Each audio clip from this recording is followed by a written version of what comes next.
there, and welcome back to yet another Night of the Movies podcast. And in these podcasts, I talk all things movies and TV, and whatever I want, whenever I want. And in today's podcast, I'm reviewing Saltburn. But just before I do that, I should say what's the start of every podcast I do, which is, if you are watching this podcast on YouTube, hello to my viewers. But if you prefer to listen to your podcast on Spotify, well, you're in luck, as you can listen to this podcast on Spotify at Night of the Movies on that platform. And if you are already listening to this podcast on Spotify, hello there to podcast listeners, then you can also check this podcast out visually on my YouTube channel at Night of the Movies on that platform as well. Likewise, wherever you're watching or listening to this podcast, don't forget to like and subscribe if you enjoy the podcast, of course. And please leave me with some feedback on things to improve on in future podcasts, because there's always things to improve on, and feedback is, as ever, much appreciated. So, let's get into it, shall we? Saltburn. So, this film I first got interested in when I heard it was being written and directed by Emerald Fennell. And if you're not familiar with that name, she played Camilla in seasons 3 and 4 of The Crown, did a great job doing so. And in 2021, she directed Promising Young Woman with Kay Mulligan as the protagonist in that film, playing the protagonist in that film. And Promising Young Woman was brilliant. I wish I viewed it in 2020. Can't speak. I wish I viewed it in 2021 when the film initially came out, because I was doing film reviews on my YouTube channel back then. I was doing YouTube reviews back in 2021, but by the time I watched Promising Young Woman, all the hype surrounding that film, all the buzz surrounding it, had sort of been and gone. So I didn't review that film, and it's always one of the films I regret not reviewing because of how great it was, how wildly entertaining it was, and how well it delivered its message. I thought it was absolutely phenomenal. I loved that film. It was one of the best films of 2021.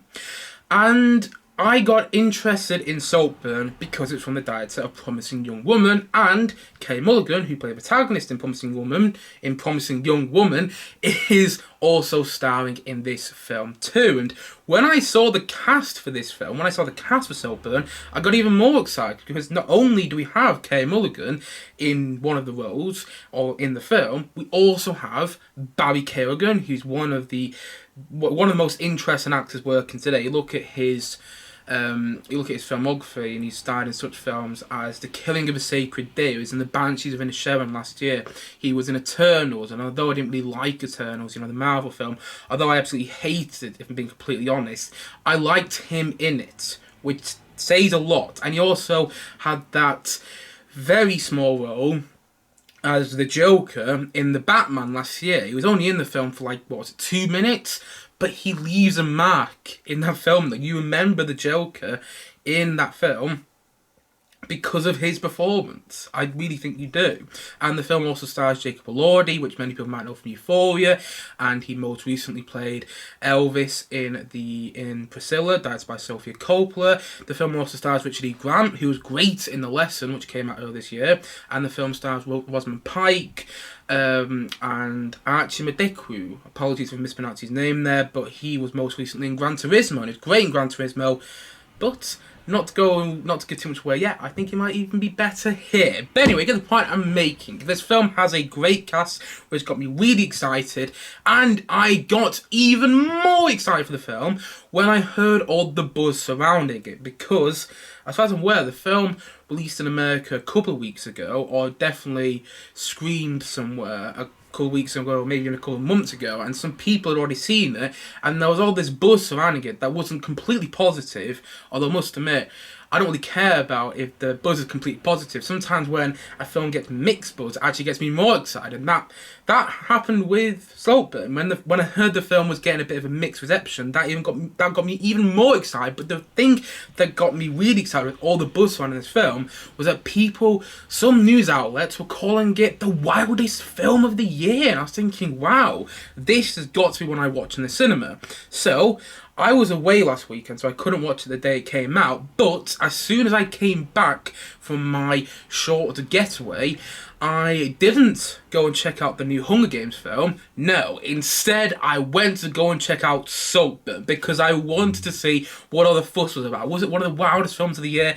Was Emerald Fennell going to deliver on her second full-length feature film? Was it going to be as good as Promising Young Woman? Maybe even better than Promising Young Woman? And I said the title correct that time. Was it going to be even better than Emerald Fennell's previous film? What's this cast going to be like together? I was just really excited to see the film, and I made an effort of going and seeing it yesterday. And the IMDb plot synopsis of the film goes as follows: a student at Oxford University finds himself drawn into the world of a charming and elite classmate who invites him to his eccentric family's sprawling estate for a summer never to be forgotten. And that's pretty much all you need to know about Saltburn before you see it. And honestly, if you hadn't guessed already, I'd be very surprised. But honestly, I absolutely loved this film. I thought it was brilliant because the film makes you fall under its spell, and it's absorbing and it's mesmerising, and it feels original too. You know, that is one of the biggest reasons I loved this film, because of its originality, which sounds like a small thing on the surface, but when you actually watch the film, it's quite a big thing, because I have never seen a film like this. I've never seen anything like Saltburn, and that's not to say that the film doesn't borrow off other famous films like, say, The Talented Mr. Ripley, but at the same time though, it always feels like its own entity, always feels like its own beast, and that is something I loved about it. And I love the way this story progressed, the way the narrative was executed, the storytelling. I loved all that, and the unexpected twists and turns that the film takes you on. And I love how the film starts off as one film and then transitions to a completely different film, which is essentially about vampires. I mean, if you look this film up on Google or IMDb, it's not going to say this is a vampire film. It's not going to say that. But before I watched the film yesterday, I heard a review of it, which I don't usually do. Usually before I watch a film, I don't look up a review of it in case it changes my opinion of the film. It changes how I'm going to think about the film whilst I watch it. So I don't usually do that. But I make an exception for certain film critics. And a couple of days before I watched Saltburn, I listened to Mark Kermode's review of the film. If you don't know who Mark Kermode is, do yourself a favour, and after listening or watching this podcast today, go and look him up. Because he's one of the best film critics ever, and I listen to him weekly, at least once a week. I listen to his reviews because they're so informative, they're so well done, and even so I don't totally agree with him on everything, I think he is an amazing film reviewer. I think he is so articulate and, just brilliant. So I listen to his reviews of films all the time, and I listened to his review of Saltburn before I saw the film, and he said that the film is a vampire film. It follows these characters which are essentially vampires. It's something around those lines. And so when I went to go and watch the film at the cinema yesterday, I had that in my mind, and it actually enhanced my experience. I can see some people not viewing it as a vampire film, but I think if you do view it as a vampire film, though, as a sort of vampire film, because it's not a straight up vampire film. You don't see these characters hanging from the ceiling. You don't see them with that, the certain type of teeth that vampires have. You don't see all that, but if you view it as a kind of vampire film, I think you really get something out of it, and the film really taps into that excellently. It does that so well. There's so many, well, not so many moments, but there's quite a few moments in the film where the characters are basically vampires. They're tapping into the whole vampire mythology, if you will. They're tapping into the whole idea that these characters that we're following in this stately home are all vampires. There are quite a few moments like that in the film, And the characters are also vampires because they suck on one another. They suck off the blood from one another. Everybody in this film is sucking off one another. All the characters in this film, yes, all the characters, even the very minute characters that you don't really see too much. You know, there's one character in particular who plays Barry Keoghan's friend in the first act, who doesn't actually come back throughout the rest of the film. Even the very small characters are vampires. All the characters in this film are vampires, and I think reading it in that light enhanced my viewing experience. And I loved the way the film was written. I loved following these characters. I thought all the performances were very believable and authentic and added to the suspense of the film. Rosamund Pike is a very good actress. She's far better than I give her credit for quite a lot of the time, because I forget how good she is, because she's not that good in Die Another Day, but that film's terrible anyway, so it doesn't really matter. But then you watch her in something like Gone Girl, the David Fincher film, and she is magnetic, and she drives that film in a whole new direction. And then the same year she did that, she did What We Do on a Holiday with David Tennant and Billy Connolly, and she's wonderful in that film. So she's an incredible actress, and I keep forgetting that, you know. And then when I'm watching this film, I'm thinking, oh, it's Rosamund Pike. She's going to give a good performance, but not a great performance. She really builds on the suspense of the film, because you're never quite sure what she's thinking, and you're never quite sure what she's going to say next, what a character's going to say. And Rosamund Pike really delves into that. It feels like she really delves into that film, and you know, she's constantly compelling, and you are drawn to her, as you are with all the performances in the film. You know, Barry Keoghan, who plays the protagonist in the film, is so brilliant.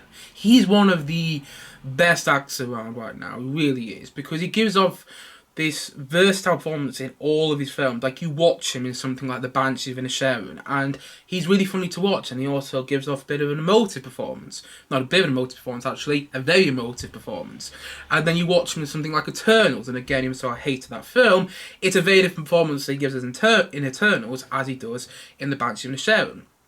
You watch him in his small role in The Batman, very performance on Eternals and The Banshees of Inisherin, and then you watch him in something like Killing of a Sacred Deer, and again, it's a very different performance, and it shows you how fantastic he's an actor, how versatile he is as an actor, and how just he is one of the best actors, one of the best rising stars out there today. And I really think that within the next 10 years, he's going to win at least one Oscar. I mean, he was nominated for an Oscar last year for The Banshees of Inisherin, and I really think that within the next 10 years, he's going to win at least one Oscar for his acting. Maybe multiple, we'll have to wait. But the thing is, the point I'm making is Barry Keoghan is such a great actor, and he is unbelievably good in this film, giving off a very different performance than he does in The Killing of a Sacred Deer, The Banshees of Inisherin, Eternals, and The Batman. You know, it gives off such an emotionally engaging performance, because I was aligned with that character.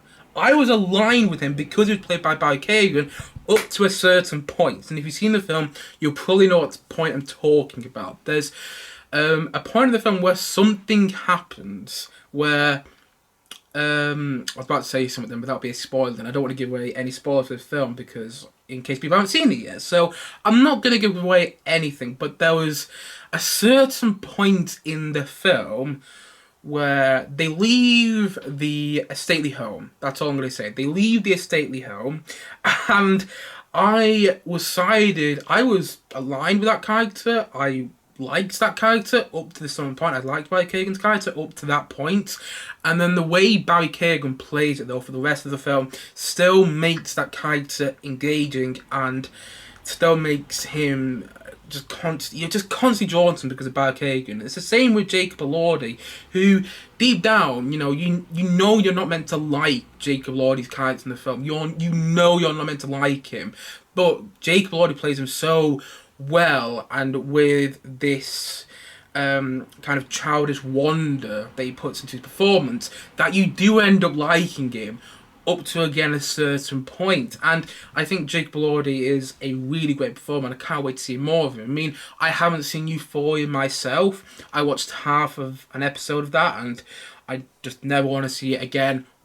at all, but I know he's famous for that, and I did watch him in Priscilla a couple months ago, in which he played Elvis, and he did a great job playing Elvis in my opinion, and I actually think his performance is even better here, but he's showing more of his range, again he's showing more of his range from Elvis, well not from Elvis, sorry, from Priscilla to this. He is a really great actor and I can't wait to see more of him, and he's so good in this.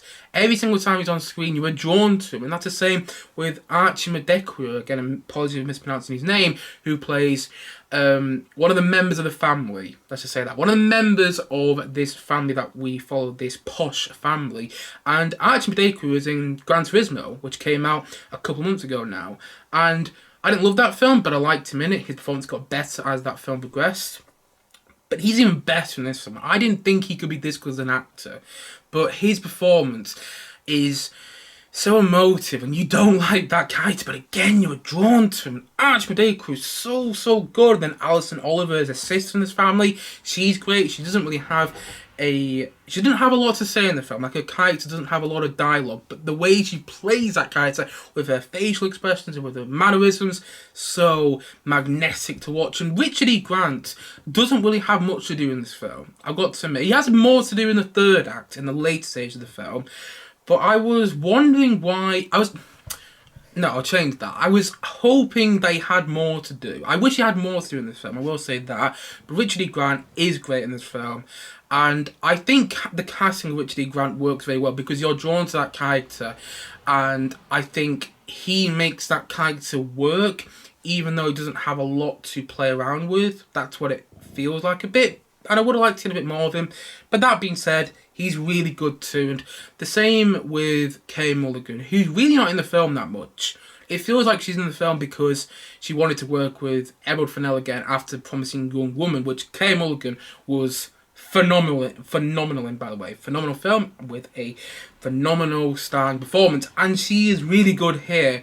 But again, there's not much about that character, though maybe there is when you think about it. But I think Kay Mulligan makes that character a lot more memorable with her performance. And again, she's not in the film that much, but her character leaves a lasting effect on you because of Kay Mulligan's performance, as I've already said. And I think all the characters are constantly compelling and engaging to watch. You are drawn to all of them, and not just in performances, but in the writing, because all the characters in this film, yes, all of them, and you finish the film and you think back on it, and they end up all being really unlikable.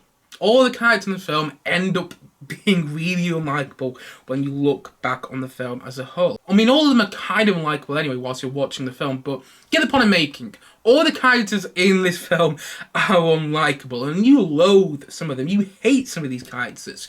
But at the same time, though, because of the way they're written, because of how interesting the characterizations are, you're constantly drawn to these characters. And I think the writing is so on point with these characters. You can watch films about characters you hate and still find the characters interesting. And even so, I didn't like the characters in the film, I still loved watching them, if you follow my thinking. And I think a lot of that is down to the writing, and I think a lot of that as well is also down to the performances. Yeah, I think everyone's perfectly cast, because you can believe them as this posh family, and you can believe Barry Kagan as this working class student. You believe all the actors playing their characters, and you believe in all the characters. I think the casting's perfect, I think the performances are all perfect, and I think the characters are all very, very well written, and are very well fleshed out, and have some very interesting character development going on with all of them. Even the likes of Richard E. Grant, who is not in the film loads, he wasn't given loads to do, even he has some very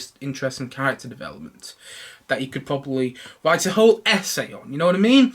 And you can also tell that Emerald Fennell knows posh people. I mean, if you listen to her in interviews, she's posh herself. I mean, she sounds like she's posh herself.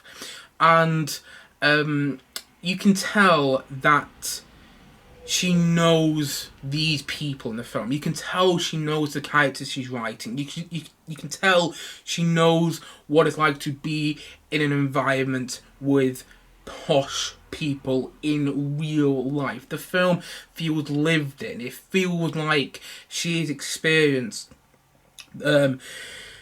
conversations identical to the conversations that the characters have in the film. It feels like she's been there with the characters. And I love how the film feels lived in.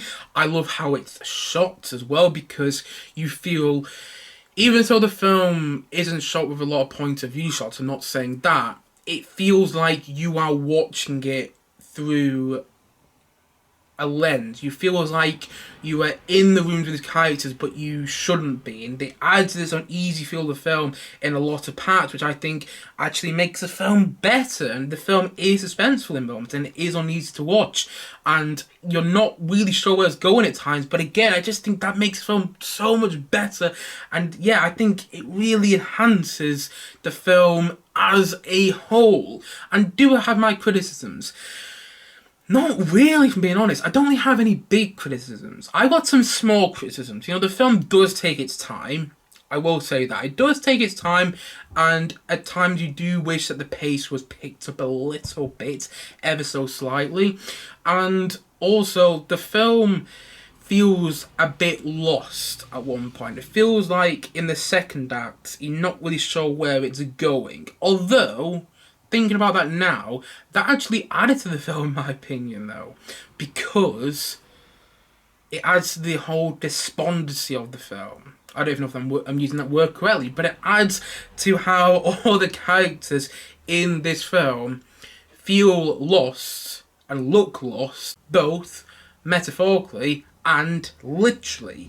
All the characters in this film are lost, and the fact that the film kind of starts to lose its way in the middle, I think actually adds to that. It actually adds to the whole despondent nature of the film.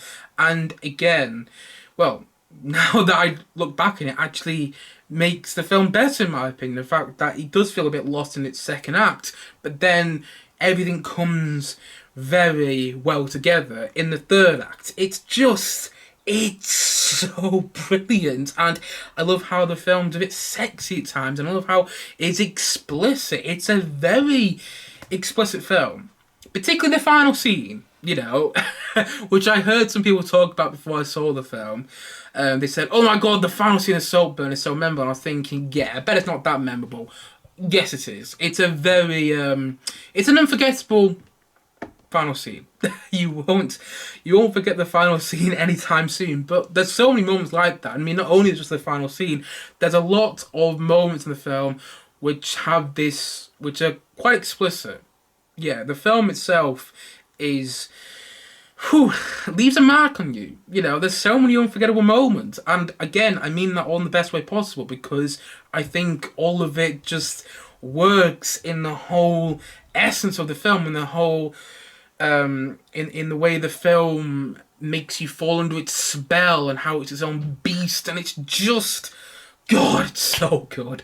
I loved it, and I understand why it won't be for some people. I can completely understand why someone would watch this film and absolutely detest it, despise it. I think it's one of the worst films of 2023. But I would have to 1000% disagree with them, because I just loved it. I loved it from start to finish. The way it introduced Spike Kagan's character, and the way it ends his character. How the film delivers this amazing end to his story. I also love how the film is about love. I love how it's about the difference between being in love and the difference between loving somebody and falling in love with somebody. I love how the film is about desire, the desire to live another life, the desire for someone else's identity, or the longing to not want to be yourself anymore, if you follow my thinking. And I also love how the film is about despondency, and about being lost, and with your own identity, and being lost in a place where you can quite literally get lost. And I also love how the film is basically following these vampires. I just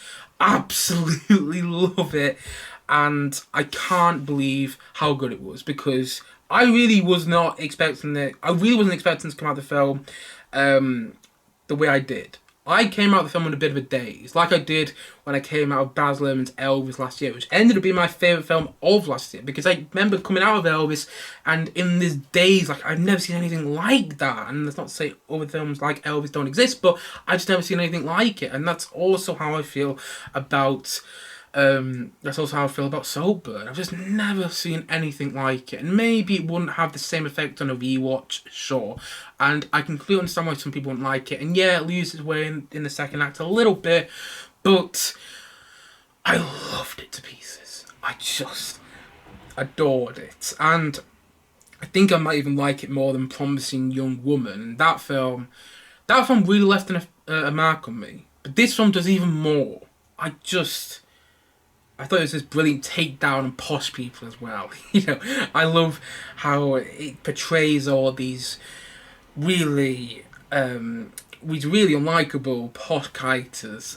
I love how it does that, because I don't like posh people really, and I love how the film portrays all these posh people as undermining this working class man who comes into their home. Yeah, I mean, oh my god, I could go on and on about how much I loved it, but I have already, so I'm going to round things off by saying this. I loved Saltburn so much, and so I'm going to give it 10 out of 10. I feel so happy to give another film this year a 10 out of 10. I'm not sure if I have actually given a film this year a 10 out of 10. It might have been The Bike Riders a 10 out of 10, because I love that film too, although The Bike Riders hasn't released worldwide, so I feel like I'm the only person who's actually seen that film at the moment, which is a bit of an odd feeling. But still, going back onto Saltburn, I loved it. I loved it so much. Loved the characters, loved the way the story progressed, loved how this film evokes the likes of the talented Mr. Ripley and a bit of the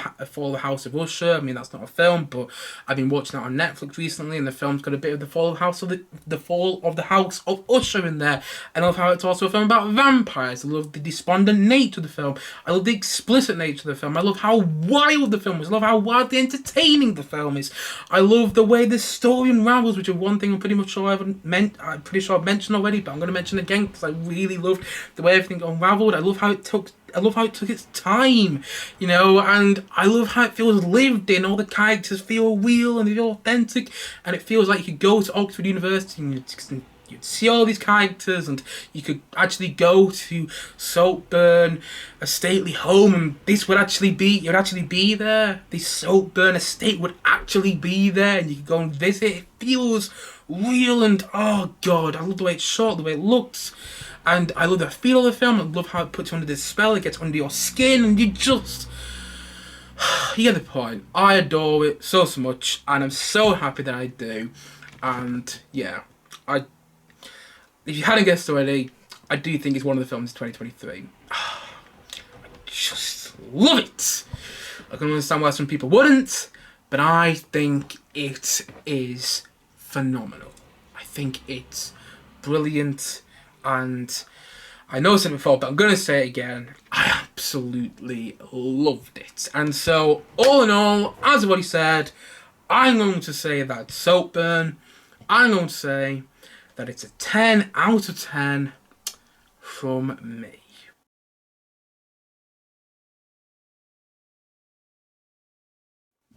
Anyway guys, that is it for the podcast for today. So if you have seen Saltburn, please let me know your thoughts on it in the comment section below. Maybe you hated it. If you did, that's completely fair. Please let me know why you might have hated it in the comment section below. Or maybe you feel similar to me. Or maybe you didn't like it quite as much as I did. Whatever your thoughts are on Saltburn, please let me know in the comment section below. And as always, thank you for watching or listening to this podcast. And if you haven't yet, please do click down below and like and subscribe on this podcast. I look forward to many more podcasts coming very, very soon on this channel. As already said, thank you so much for watching or listening to this podcast. And I suppose this is it. So I will see you guys again soon. But bye for now. Bye.